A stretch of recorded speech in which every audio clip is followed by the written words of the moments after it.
प्रदेशमधल्याच आणखी एक बातमी आहे। उत्तर प्रदेशमधले कैसरगंजचे खासदार भाजप खासदार बृजभूषण सिंग हे सध्या एक पत्रकार परिषद घेतात। राज ठाकरे यांच्या दौऱ्याला अयोध्या दौऱ्याला त्यांनी केलेल्या विरोधामुळे ते सध्या चर्चेत आलेले आहेत। थेट जाऊयात याच पत्रकार परिषदेमध्ये। मेरे बाएं तरफ बैठे हैं ये ज्ञानी करनैल सिंह गरीब जी है, पंजाब से प्रतिनिधित्व करते हैं, और अजय सिंह जी हैं बिहार से, इनकी पत्नी भी सांसद हैं। तो ये भी बड़ा संघर्ष किए, बड़ी लड़ाई लड़े हैं। जयप्रकाश पहलवान ओलंपियन हैं, आप जानते ही होंगे।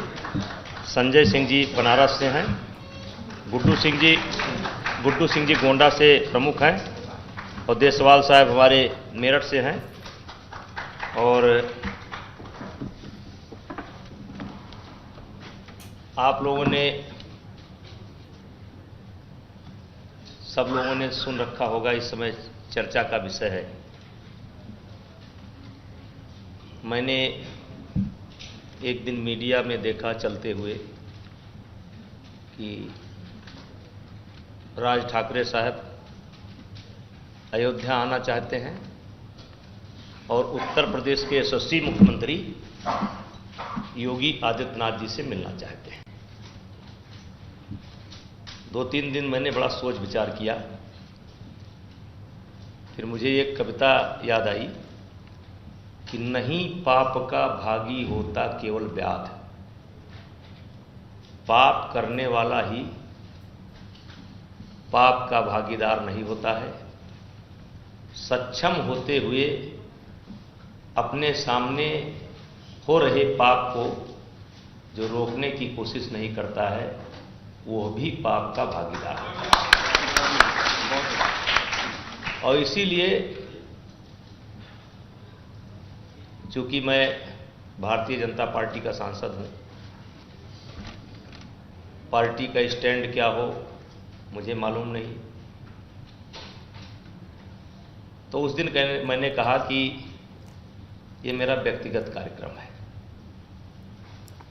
और मैंने एक ट्वीट करके अपने मुख्यमंत्री जी को लिखा कि आपको राज ठाकरे से तब तक नहीं मिलना चाहिए जब तक वो उत्तर भारतीयों से माफी ना मांगे।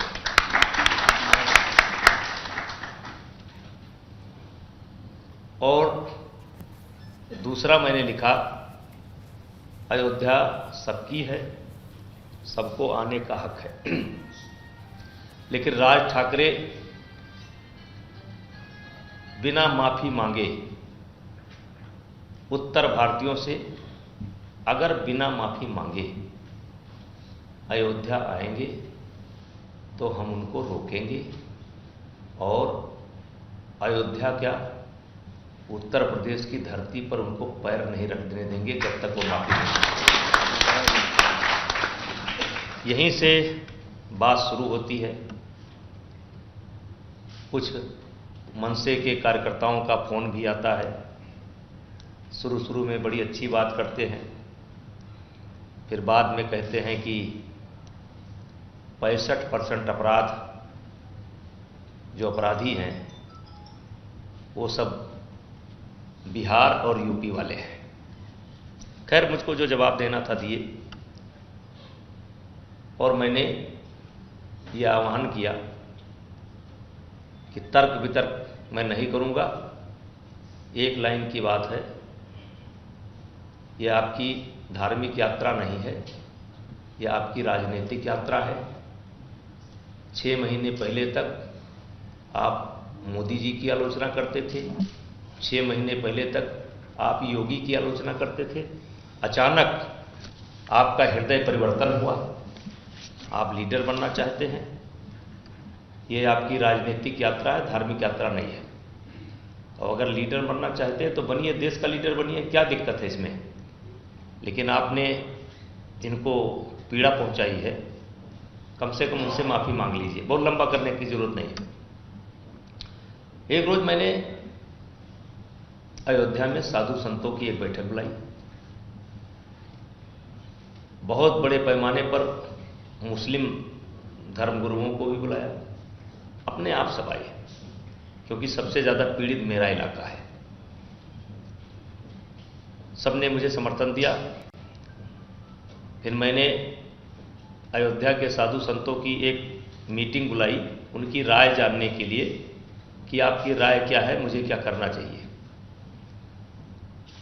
तो अयोध्या का कोई संत ऐसा नहीं था, मणि रामदास छावनी से लेकर के हनुमानगढ़ी से लेकर के कोई संत ऐसा नहीं था जो वहां पर ना रहा हो।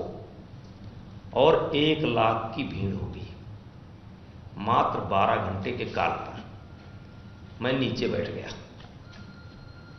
मैं मंच पर नहीं बैठा, मैं नीचे बैठ गया और मैंने कहा कि अब आप लोग फैसला लीजिए कि क्या करना चाहिए, उसको आने देना चाहिए कि नहीं आने देना चाहिए। सर्वसम्मति से फैसला लिया कि जब तक वो माफी नहीं मांगता तब तक उसको नहीं आने देना चाहिए। बातचीत के क्रम में बात आगे बढ़ती है, कुछ लोग आते हैं जाते हैं, सवाल जवाब करते हैं। उसी क्रम में मैंने कहा कि चलो राज ठाकरे साहब उत्तर भारतीयों से माफी नहीं मांग सकते तो संतों से माफी मांग ले।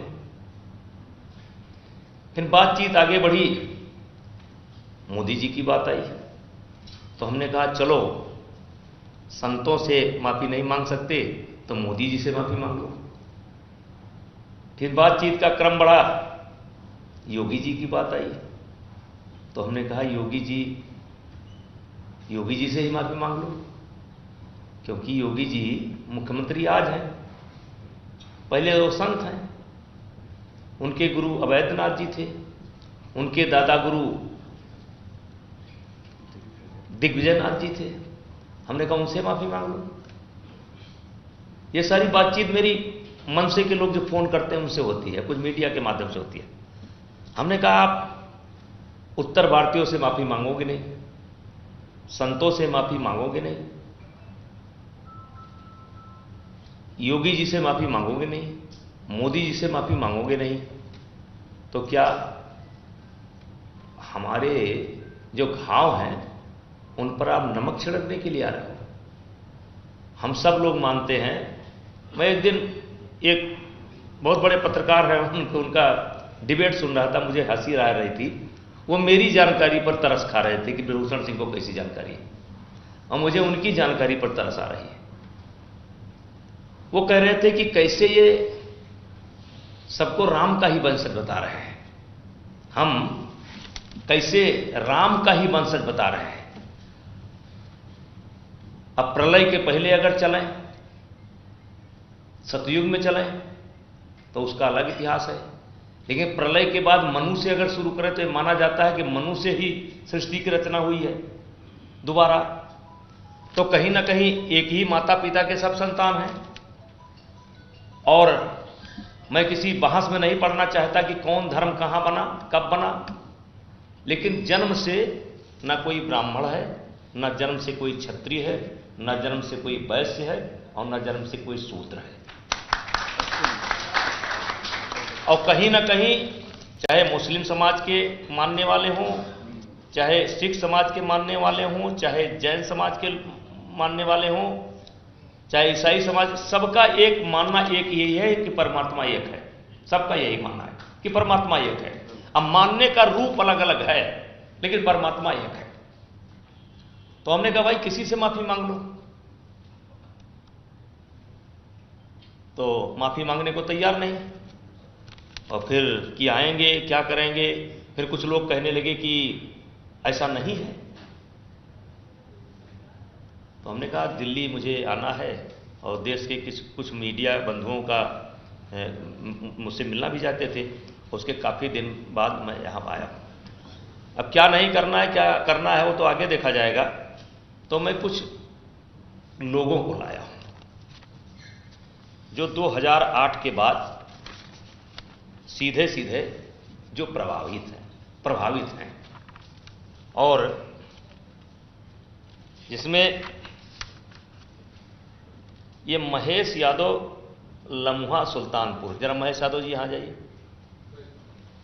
आ जाइए, जरा अपना शर्ट उतारिए। ये 13 लोग थे साथ में उस समय जब इनके ऊपर हमला हुआ। 2 लोगों की मृत्यु हो गई, 11 लोग जान बचा करके किसी तरीके से भगे। ये भी कहीं पड़ा हुआ था। एक ठाकुर साहब है सुल्तानपुर के, खड़े हो जाइए। हाँ, इनको खबर मिलती है, ये जाते हैं, दवा पानी कराते हैं। अब ये घाव दिखाओ जरा, ये वो वहां वो देखो मीडिया के लोगों, ये देखिए। तुम उस दिन कई लोग थे, उसको रख लो, इसको रख लो। जब तुम्हारे ऊपर हमला हुआ तो कई लोग थे? हम लोग 13 लोग। तो कई लोग मर गए? उसमें 2 लोग चले गए। 2 लोग मर गए और 11 लोग तुम बचे। हमें भी मार के ही फेंके थे। इनको मार कर फेंके। इसको ये घाव दिखाओ अपना, ये देखिए, ये कट का निशान। हाँ, ये पहले पीठ वाला नजदीक से देख लीजिए, आप पीठ वाला देख लीजिए। ये लम्हा सुल्तानपुर के रहने वाले हैं। 13 लोग ये थे। हमला किया मनसे के लोगों ने, 2 लोग मौके पर मर गए। इसको मरा जानकर छोड़ गए। होश आने के बाद वो ठाकुर साहब को ये कहीं से कांटेक्ट करता है, फिर ठाकुर साहब ले जाते हैं, इसकी जिंदगी बचाते हैं।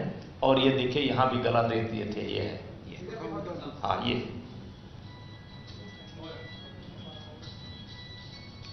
भाई मोबाइल जरा अगर हो सके तो कुछ अच्छा काम करिए। ये ब्रह्मदेव राय साहब है। ब्रह्मदेव राय हैं संत कबीर नगर के। आप इनसे प्रश्न कर सकते हैं। इनके आपके पिताजी से ही भाई थे? हमारे भाई थे सर, हमसे छोटे थे। हाँ। पीट पीट करके कहाँ? ट्रेन में? ट्रेन में जी, वो मुंबई में गए हुए थे रोजगार। आपसे प्रश्न कर सकते हैं मीडिया वाले, आप पूछिए, बताइए। जी, रोजगार के लिए मेरा भाई मुंबई गया हुआ है। और दीपावली का दिन था सर, हमसे नजदीक आ जाइए। सुबह हमारी उनसे बात हुई थी, भैया मैं घर आ रहा हूँ। और वो रास्ते में ट्रेन से आ रहे थे। मनसे के कार्यकर्ता लोग मतलब चढ़े ट्रेन में। जानकारी सर कैसे हुई कि उन लोगों ने मनसे का नाम लिया और राज ठाकरे जिंदाबाद का नारा भी लगाया और बोले कि मतलब उत्तर भारतीय जो लोग हैं, ये लोग सभी लोग अलग किनारे हो जाए। उसके बाद अभद्र व्यवहार किए, कुछ महिलाएं भी थी, उन लोगों के साथ अभद्रता कर रहे थे। भाई मेरा उसका विरोध किया। उसके बाद इन लोगों ने मारपीट करके उसको इतना मारा कि मतलब वो मर गया। इस दुनिया को छोड़ के, हम सबको छोड़ के सर चला गया। दुर्भाग्य से ये था कि उस समय मात्र 14 माह की उसकी जिया थी। और जब वो गया बाहर तो उस समय केवल 2.5 माह का मतलब पेट में बन गया था। वो आप लोगों के आशीर्वाद से, परमात्मा की देन है कि मतलब वो लड़का मतलब पैदा हुआ इस समय, तो उसका कुल दीपक मतलब जल रहा है, मतलब है कोई। चलिए, बहुत बहुत धन्यवाद आपको। हम लोगों के पास सब कुछ है सर। आप आए, देश जानना चाहता था, क्योंकि वो लोग उनके कुछ लोग कहते हैं कि ये गलत आरोप है। राज ठाकरे साहब ऐसे नहीं हैं।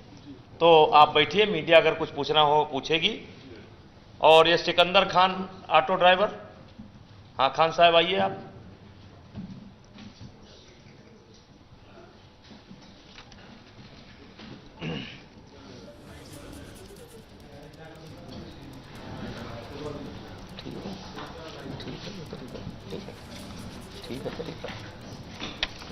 संतों से मांग लो, फिर मोदी से मांग लो, फिर योगी जी से मांग लो। तो ऐसी स्थिति में मैंने ये आह्वान किया। और एक बात और बताएं कि मेरी कोई चाह नहीं है। 6 बार मैं स्वयं सांसद रहा, 1 बार मेरी पत्नी सांसद रही, बेटा मेरा विधायक है। बहुत साधारण परिवार में पैदा हुआ हूं। अन्याय भाई हो सकता है जिसको हम अन्याय समझते हो कोई दूसरा समझता हो, लेकिन मैंने अपने हिसाब से अन्याय के खिलाफ संघर्ष किया है। और एक सवाल आप लोग उठाएंगे कि अब क्यों, तब क्यों नहीं, ये उठाएंगे आप। मैं 2008 से खोज रहा था। ये हरिदत्त शर्मा जी हमारे कब के मित्र हैं, खड़े हो जाइए। ये टेक्सटाइल इंजीनियर हैं। कितने दिन के मित्र हैं आप मेरे? विद्यार्थी जीवन से बताइए। ये मिलते थे, मैं इनसे कहता था शर्मा जी कुछ ऐसा संजोग बनाओ यार कि किसी एयरपोर्ट पर मेरी राज ठाकरे से मुलाकात हो जाए। तर राज ठाकरे यांच्या अयोध्या दौऱ्याला विरोध करणारे खासदार बृजभूषण सिंग यांनी एक पत्रकार परिषद घेतली आणि या पत्रकार परिषदेमध्ये 2008 साली मनसेनं उत्तर भारतीयांविरोधात छेडलेल्या आंदोलनामध्ये जे पीडित होते त्यांना आणि त्यांच्या नातेवाईकांना समोर आणले आणि त्यावेळेस त्यांनी जे भोगलं ते मीडियासमोर त्यांनी सांगावं असं केलं। त्यामुळे राज ठाकरे यांच्या लाव रे तो व्हिडिओला आता आण रे तो पीडित असं उत्तर उत्तर प्रदेशमधनं मिळतंय असं म्हणायला हरकत नाहीये। एबीपी माझा, उघडा डोळे बघा नीट।